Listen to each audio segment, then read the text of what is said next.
RCB ಅಭಿಮಾನಿಗಳು ಲಕ್ಷಾಂತರ ಜನ ಇದ್ರು. ಕಪ್ ಗೆದ್ದಿರುವಂತ ಖುಷಿಯಲ್ಲಿತ್ತು, ಅವರಲ್ಲಿತ್ತು. ರಾತ್ರಿ ಹಗಲು ಎನ್ನದೆ ಸಂಭ್ರಮಾಚರಣೆ ಮಾಡಿದ್ರು. ಆ ಅಭಿಮಾನವನ್ನ ಎನ್ಕ್ಯಾಶ್ ಮಾಡೋದಕ್ಕೆ ಕಾಂಗ್ರೆಸ್ ಪಾಲಿಟಿಕ್ಸ್ ಮಾಡೋದಕ್ಕೆ ಹೋಗಿ ನಿನ್ನೆ ಮೊನ್ನೆ ಆಗಿರುವಂತ ದುರಂತಕ್ಕೆ ಕಾರಣ ಅಂತ ಹೇಳಿ ಚರ್ಚೆಗಳಿದಾವೆ. ಆರ್ಸಿಬಿ ಗೆಲುವಿನಲ್ಲಿ ಕಾಂಗ್ರೆಸ್ ಕ್ರೆಡಿಟ್ ಪಾಲಿಟಿಕ್ಸ್. ಓರ್ವ ಸಚಿವನ ಹಠದಿಂದ ಇಡೀ ಸರ್ಕಾರಕ್ಕೆ ಮುಜುಗರ ಆಗಿದೆಯಾ?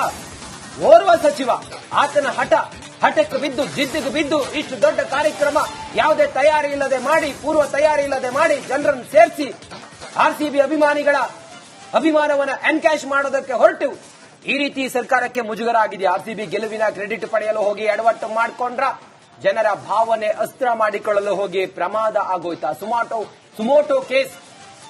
ಸುಮೋಟೋ ಕೇಸ್ ಜಯಿಸುವುದೇ ಸರ್ಕಾರಕ್ಕಿರುವಂತ ಸವಾಲೀಗ. ಸುಮೋಟೋ ಅರ್ಜಿ ವಿಚಾರಣೆಯಲ್ಲಿ ನಿರ್ಲಕ್ಷ್ಯ ಬಯಲಾಗಿದೆ. ಸರ್ಕಾರದ ನಿರ್ಲಕ್ಷ್ಯ ಇದರಲ್ಲಿ ಬಯಲಾಗಿದೆ. ಆ ಈವೆಂಟ್ ಮ್ಯಾನೇಜ್ಮೆಂಟ್ ಕಂಪನಿಯ ನಿರ್ಲಕ್ಷ್ಯ ಬಯಲಾಗಿದೆ. ಆರ್ಸಿಬಿ ಫ್ರಾಂಚೈಸಿಯ ಆಡಳಿತ ಮಂಡಳಿಯ ನಿರ್ಲಕ್ಷ್ಯ ಬಯಲಾಗಿದೆ. ಕೆಎಸ್ಸಿಎ ನಿರ್ಲಕ್ಷ್ಯ ಬಯಲಾಗಿದೆ. ಅದ್ರ ಜೊತೆಗೆ ಆ ಒಬ್ಬ ಸಚಿವ ತನ್ನ ಹಠಕ್ಕೆ ಬಿದ್ದು ಜನರನ್ನ ಸೇರಿಸಿ ಜನರ ಮಾರಣ ಹೋಮಕ್ಕೆ ಕಾರಣ ಆಗಿರೋದು ಆತನೇ ನೇರ ಹೊಣೆ, ಆತನೇ ಉತ್ತರ ಕೊಡಬೇಕು. ಯಾರು ಏನು ಎತ್ತ ಅಂತ ಹೇಳಿ ನೀವು ಅರ್ಥ ಮಾಡ್ಕೊಳ್ಳಿ.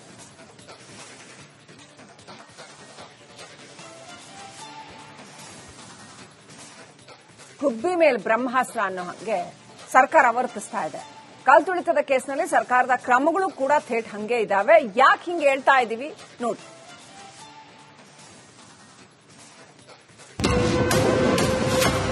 ರಾಜ್ಯ ಸರ್ಕಾರದಿಂದ ಗುಬ್ಬಿ ಮೇಲೆ ಬ್ರಹ್ಮಾಸ್ತ್ರ. 11 ಜನರ ಸಾವಿಗೆ ಪೊಲೀಸರ ತಲೆದಂಡ ಸಾಕ. ಒಂದು ಫಂಕ್ಷನ್ ಅರೇಂಜ್ ಮಾಡಿದ್ಮೇಲೆ ಈ ಸರ್ಕಾರದವರಿಗೆ ನಮ್ಮಂತ ಬಡ ಮಕ್ಕಳು, ನಮ್ಮಂತ ಒಂದೊಂದು ಮಕ್ಕಳು ಇದ್ದರನ್ನ ಪ್ರಾಣ ತೆಗೆಯದೇ ಇವ್ರ ಕೆಲಸ ಆಗೋಯ್ತಲ್ಲ. ಸರ್ಕಾರ ಈಗ ಹೇಳ್ತಾರೆ ಮುಖ್ಯಮಂತ್ರಿ ಕೆಲಸ ಮಾಡ್ತಾರೆ, ರಾಜೀನಾಮೆ ಕೊಟ್ಟರೆ ಎಷ್ಟ ಒಳ್ಳೆ. ಇಂಥ ದುರಂತಗಳನ್ನು ಅವಾಯ್ಡ್ ಮಾಡಿಲ್ಲ ಅಂದ್ರೆ ಯಾಕೆ ಸರ್ ಅವರು? ಇದು ಬೇರೆ ಏನೂ ಅಲ್ಲ, ಈ ನಮ್ಮ ರಾಜ್ಯ ಸರ್ಕಾರದ ಬಹು ಬೇಜವಾಬ್ದಾರಿತನದ ಒಂದು ಪರಮಾವಧಿ ಅಂತ ಹೇಳಬೇಕು. ಇದುವೇ ರಾಜ್ಯದ ಜನರು ಕೇಳ್ತಿರೋ ಪ್ರಶ್ನೆ.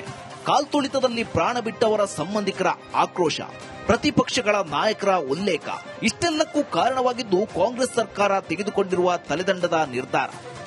CPI Cubbon Park police station, ACP that particular area, assistant commissioner of police, deputy commissioner of police central, additional commissioner of police which in charge of cricket association stadium, ಅಲ್ಲಿ ಇನ್ಚಾರ್ಜ್ ಇದ್ದದ್ದು, ಅವರು ನೋಡ್ಕೊತಾ ಇದ್ದದ್ದು.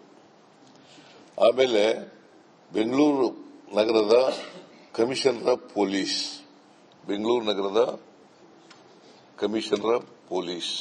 ಇವರನ್ನ ಅಮಾನತುಗೊಳಿಸಬೇಕು ಅಂತೇಳಿ ತೀರ್ಮಾನ ಮಾಡಿದ್ದೀವಿ. ಹೀಗೆ ಎಡಿಜಿಪಿ, ಡಿಸಿಪಿ, ಎಸಿಪಿ, ಇನ್ಸ್ಪೆಕ್ಟರ್ ಅನ್ನ ಸರ್ಕಾರ ಅಮಾನತುಗೊಳಿಸಿದೆ. ಸಾಲದ್ದಕ್ಕೆ ಚಿನ್ನಸ್ವಾಮಿ ಸ್ಟೇಡಿಯಂ ಮೇಲುಸ್ತುವಾರಿ ವಿರುದ್ಧವೂ ಕ್ರಮಕ್ಕೆ ನಿರ್ಧರಿಸಿದೆ. ಆದರೆ ಆರ್ಸಿಬಿ ವಿಜಯೋತ್ಸವದಲ್ಲಿ ಸಂಭ್ರಮಿಸಿದ ಯಾವೊಬ್ಬ ರಾಜಕೀಯ ನಾಯಕರ ಮೇಲೂ ಕ್ರಮ ಕೈಗೊಂಡಿಲ್ಲ. ಆಡಳಿತ ವೈಫಲ್ಯದಲ್ಲಿ ಯಾವ ನಾಯಕರದ್ದು ಪಾಲಿಲ್ವಾ? ಈ ದುರಂತದ ಹೊಣೆಯನ್ನ ಯಾವ ನಾಯಕರು ಹೊರೋದಿಲ್ವಾ ಎಂಬ ಪ್ರಶ್ನೆಗೆ ಸಿಎಂ ಸಿದ್ದರಾಮಯ್ಯ ತಮ್ಮದೇ ದಾಟಿಯಲ್ಲಿ ಉತ್ತರ ಕೊಟ್ಟಿದ್ದಾರೆ. Only after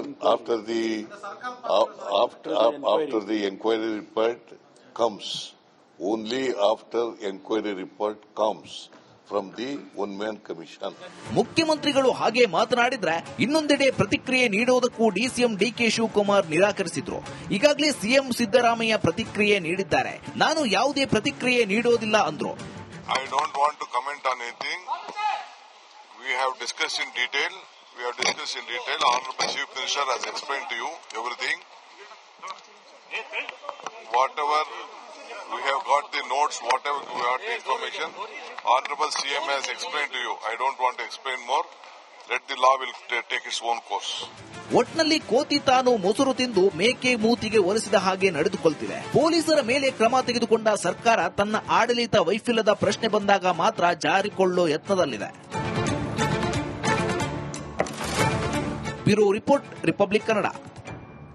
ಆರ್ಸಿಬಿ ಅಭಿಮಾನಿಗಳು ಲಕ್ಷಾಂತರ ಜನ ಇದ್ರು. ಕಪ್ ಗೆದ್ದಿರುವಂತ ಖುಷಿಯಲ್ಲಿತ್ತು, ಅವರಲ್ಲಿತ್ತು. ರಾತ್ರಿ ಹಗಲು ಎನ್ನದೆ ಸಂಭ್ರಮಾಚರಣೆ ಮಾಡಿದ್ರು. ಆ ಅಭಿಮಾನವನ್ನ ಎನ್ಕ್ಯಾಶ್ ಮಾಡೋದಕ್ಕೆ ಕಾಂಗ್ರೆಸ್ ಪಾಲಿಟಿಕ್ಸ್ ಮಾಡೋದಕ್ಕೆ ಹೋಗಿ ನಿನ್ನೆ ಎಲ್ಲ ಮೊನ್ನೆ ಆಗಿರುವಂತ ದುರಂತಕ್ಕೆ ಕಾರಣ ಅಂತ ಹೇಳಿ ಚರ್ಚೆಗಳಿದಾವೆ. ಆರ್ಸಿಬಿ ಗೆಲುವಿನಲ್ಲಿ ಕಾಂಗ್ರೆಸ್ ಕ್ರೆಡಿಟ್ ಪಾಲಿಟಿಕ್ಸ್. ಓರ್ವ ಸಚಿವನ ಹಠದಿಂದ ಇಡೀ ಸರ್ಕಾರಕ್ಕೆ ಮುಜುಗರ ಆಗಿದೆಯಾ? ಓರ್ವ ಸಚಿವ ಆತನ ಹಠಕ್ಕೆ ಬಿದ್ದು ಜಿದ್ದಿಗೆ ಬಿದ್ದು ಇಷ್ಟು ದೊಡ್ಡ ಕಾರ್ಯಕ್ರಮ ಯಾವುದೇ ತಯಾರಿ ಇಲ್ಲದೆ ಮಾಡಿ, ಪೂರ್ವ ತಯಾರಿ ಇಲ್ಲದೆ ಮಾಡಿ, ಜನರನ್ನು ಸೇರಿಸಿ ಆರ್ಸಿಬಿ ಅಭಿಮಾನಿಗಳ ಅಭಿಮಾನವನ್ನು ಎನ್ಕ್ಯಾಶ್ ಮಾಡೋದಕ್ಕೆ ಹೊರಟು ಈ ರೀತಿ ಸರ್ಕಾರಕ್ಕೆ ಮುಜುಗರ ಆಗಿದೆ. ಆರ್ಸಿಬಿ ಗೆಲುವಿನ ಕ್ರೆಡಿಟ್ ಪಡೆಯಲು ಹೋಗಿ ಎಡವಟ್ಟು ಮಾಡಿಕೊಂಡ್ರ, ಜನರ ಭಾವನೆ ಅಸ್ತ್ರ ಮಾಡಿಕೊಳ್ಳಲು ಹೋಗಿ ಪ್ರಮಾದ ಆಗೋಯ್ತಾ? ಸುಮೋಟೋ ಕೇಸ್ ಜಯಿಸುವುದೇ ಸರ್ಕಾರಕ್ಕಿರುವಂತ ಸವಾಲೀಗ. ಸುಮೋಟೋ ಅರ್ಜಿ ವಿಚಾರಣೆಯಲ್ಲಿ ನಿರ್ಲಕ್ಷ್ಯ ಬಯಲಾಗಿದೆ. ಸರ್ಕಾರದ ನಿರ್ಲಕ್ಷ್ಯ ಇದರಲ್ಲಿ ಬಯಲಾಗಿದೆ. ಆ ಈವೆಂಟ್ ಮ್ಯಾನೇಜ್ಮೆಂಟ್ ಕಂಪನಿಯ ನಿರ್ಲಕ್ಷ್ಯ ಬಯಲಾಗಿದೆ. ಆರ್ಸಿಬಿ ಫ್ರಾಂಚೈಸಿಯ ಆಡಳಿತ ಮಂಡಳಿಯ ನಿರ್ಲಕ್ಷ್ಯ ಬಯಲಾಗಿದೆ. ಕೆಎಸ್ಸಿಎ ನಿರ್ಲಕ್ಷ್ಯ ಬಯಲಾಗಿದೆ. ಅದ್ರ ಜೊತೆಗೆ ಆ ಒಬ್ಬ ಸಚಿವ ತನ್ನ ಹಠಕ್ಕೆ ಬಿದ್ದು ಜನರನ್ನ ಸೇರಿಸಿ ಜನರ ಮಾರಣ ಹೋಮಕ್ಕೆ ಕಾರಣ ಆಗಿರೋದು ಆತನೇ ನೇರ ಹೊಣೆ, ಆತನೇ ಉತ್ತರ ಕೊಡಬೇಕು. ಯಾರು ಏನು ಎತ್ತ ಅಂತ ಹೇಳಿ ನೀವು ಅರ್ಥ ಮಾಡ್ಕೊಳ್ಳಿ.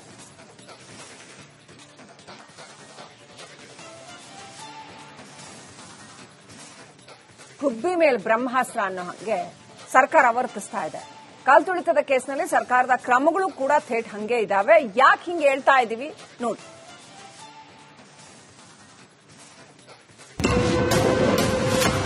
ರಾಜ್ಯ ಸರ್ಕಾರದಿಂದ ಗುಬ್ಬಿ ಮೇಲೆ ಬ್ರಹ್ಮಾಸ್ತ್ರ. 11 ಜನರ ಸಾವಿಗೆ ಪೊಲೀಸರ ತಲೆದಂಡ ಸಾಕ. ಒಂದ್ ಫಂಕ್ಷನ್ ಅರೇಂಜ್ ಮಾಡಿದ್ಮೇಲೆ ಈ ಸರ್ಕಾರದವರಿಗೆ ನಮ್ಮಂತ ಬಡ ಮಕ್ಳು, ನಮ್ಮಂತ ಒಂದೊಂದ್ ಮಕ್ಳು ಇದ್ದರನ್ನ ಪ್ರಾಣ ತೆಗೆಯದೆ ಇವ್ರ ಕೆಲಸ ಆಗೋಯ್ತಲ್ಲ. ಸರ್ಕಾರ ಈಗ ಹೇಳ್ತಾರೆ ಮುಖ್ಯಮಂತ್ರಿ ಕೆಲಸ ಮಾಡ್ತಾರೆ, ರಾಜೀನಾಮೆ ಕೊಟ್ರೆ ಎಷ್ಟ ಒಳ್ಳೆ. ಇಂಥ ದುರಂತಗಳನ್ನು ಅವಾಯ್ಡ್ ಮಾಡಲಿಲ್ಲ ಅಂದ್ರೆ ಯಾಕೆ ಸರ್ ಅವರು? ಇದು ಬೇರೆ ಏನೂ ಅಲ್ಲ, ಈ ನಮ್ಮ ರಾಜ್ಯ ಸರ್ಕಾರದ ಬಹು ಬೇಜವಾಬ್ದಾರಿತನದ ಒಂದು ಪರಮಾವಧಿ ಅಂತ ಹೇಳಬೇಕು. ಇದುವೇ ರಾಜ್ಯದ ಜನರು ಕೇಳ್ತಿರೋ ಪ್ರಶ್ನೆ. ಕಾಲ್ತುಳಿತದಲ್ಲಿ ಪ್ರಾಣ ಬಿಟ್ಟವರ ಸಂಬಂಧಿಕರ ಆಕ್ರೋಶ, ಪ್ರತಿಪಕ್ಷಗಳ ನಾಯಕರ ಉಲ್ಲೇಖ, ಇಷ್ಟೆಲ್ಲಕ್ಕೂ ಕಾರಣವಾಗಿದ್ದು ಕಾಂಗ್ರೆಸ್ ಸರ್ಕಾರ ತೆಗೆದುಕೊಂಡಿರುವ ತಲೆದಂಡದ ನಿರ್ಧಾರ. CPI Cubbon Park police station, ACP that particular area, assistant commissioner of police, deputy commissioner of police central, additional commissioner of police who is in charge of cricket association stadium, ಅಲ್ಲೇ ಇನ್ಚಾರ್ಜ್ ಇದ್ದದ್ದು, ಅವರು ನೋಡ್ಕೊತಾ ಇದ್ದದ್ದು. ಆಮೇಲೆ ಬೆಂಗಳೂರು ನಗರದ commissioner of police,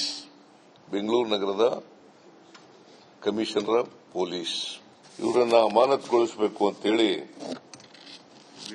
ತೀರ್ಮಾನ ಮಾಡಿದ್ದೀವಿ. ಹೀಗೆ ಎಡಿಜಿಪಿ, ಡಿಸಿಪಿ, ಎಸಿಪಿ, ಇನ್ಸ್ಪೆಕ್ಟರ್ ಅನ್ನ ಸರ್ಕಾರ ಅಮಾನತುಗೊಳಿಸಿದೆ. ಸಾಲದ್ದಕ್ಕೆ ಚಿನ್ನಸ್ವಾಮಿ ಸ್ಟೇಡಿಯಂ ಮೇಲುಸ್ತುವಾರಿ ವಿರುದ್ಧವೂ ಕ್ರಮಕ್ಕೆ ನಿರ್ಧರಿಸಿದೆ. ಆದರೆ ಆರ್ಸಿಬಿ ವಿಜಯೋತ್ಸವದಲ್ಲಿ ಸಂಭ್ರಮಿಸಿದ ಯಾವೊಬ್ಬ ರಾಜಕೀಯ ನಾಯಕರ ಮೇಲೂ ಕ್ರಮ ಕೈಗೊಂಡಿಲ್ಲ. ಆಡಳಿತ ವೈಫಲ್ಯದಲ್ಲಿ ಯಾವ ನಾಯಕರದ್ದು ಪಾಲಿಲ್ವಾ? ಈ ದುರಂತದ ಹೊಣೆಯನ್ನ ಯಾವ ನಾಯಕರು ಹೊರೋದಿಲ್ವಾ ಎಂಬ ಪ್ರಶ್ನೆಗೆ ಸಿಎಂ ಸಿದ್ದರಾಮಯ್ಯ ತಮ್ಮದೇ ದಾಟಿಯಲ್ಲಿ ಉತ್ತರ ಕೊಟ್ಟಿದ್ದಾರೆ. Only after the inquiry report comes from the one-man commission. ಮುಖ್ಯಮಂತ್ರಿಗಳು ಹಾಗೆ ಮಾತನಾಡಿದ್ರೆ ಇನ್ನೊಂದೆಡೆ ಪ್ರತಿಕ್ರಿಯೆ ನೀಡುವುದಕ್ಕೂ ಡಿಸಿಎಂ ಡಿಕೆ ಶಿವಕುಮಾರ್ ನಿರಾಕರಿಸಿದ್ರು. ಈಗಾಗಲೇ ಸಿಎಂ ಸಿದ್ದರಾಮಯ್ಯ ಪ್ರತಿಕ್ರಿಯೆ ನೀಡಿದ್ದಾರೆ. ನಾನು ಯಾವುದೇ ಪ್ರತಿಕ್ರಿಯೆ ನೀಡೋದಿಲ್ಲ ಅಂದ್ರು. I don't want to comment on anything. We have discussed in detail. Honorable Chief Minister has explained to you everything. Whatever we have got the notes, whatever we got the information, Honorable CM has explained to you. I don't want to explain more. Let the law will take its own course. ಒಟ್ನಲ್ಲಿ ಕೋತಿ ತಾನು ಮೊಸರು ತಿಂದು ಮೇಕೆ ಮೂತಿಗೆ ಒರೆಸಿದ ಹಾಗೆ ನಡೆದುಕೊಳ್ತಿದೆ. ಪೊಲೀಸರ ಮೇಲೆ ಕ್ರಮ ತೆಗೆದುಕೊಂಡ ಸರ್ಕಾರ ತನ್ನ ಆಡಳಿತ ವೈಫಲ್ಯದ ಪ್ರಶ್ನೆ ಬಂದಾಗ ಮಾತ್ರ ಜಾರಿಕೊಳ್ಳೋ ಯತ್ನದಲ್ಲಿದೆ. Bureau report, Republic Kannada.